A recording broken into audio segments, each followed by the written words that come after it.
Berita tergempar pada hari ni harga emas turun lagi.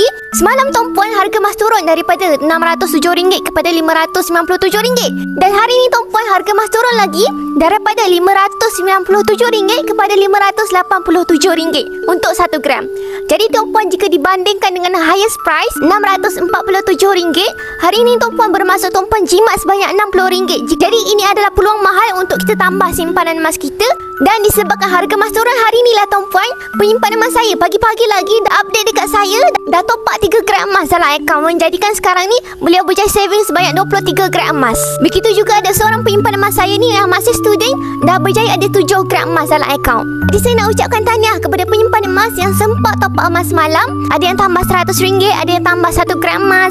Walaupun hari ni harga emas turun lagi, tapi jangan kecewa. Sebab apa? Pergerakan harga emas turun naik untuk jangka masa pendek itu normal. Yang penting sebenarnya bukan tentang harga emas, tetapi tentang berapa banyak gram emas yang kita berjaya kumpul. Untuk jangka masa panjang, harga emas terbukti tetap akan meningkat. Jadi siapa yang konsisten tambah gram emas, dialah yang akan untung besar nanti. Dan untuk tuan-puan yang belum ada lagi simpanan emas, inilah peluang dia. Hari ni harga emas lebih rendah, bermaksud kita boleh dapatkan gram emas yang lebih banyak dengan kos yang lebih murah. Kalau asyik tunggu, akhirnya kita lah yang akan menyesal. Sebab orang lain dah lama kumpul bergram-gram emas, kita masih lagi kosong. Jangan tunggu harga emas naik baru nak bermula. Bermulalah daripada sekarang. Tuan-puan boleh rujuk pin video saya untuk daftar akaun Emas Gap Public Gold secara percuma. Follow Wira Parapai untuk ilmu emas dan kewangan. Mansal.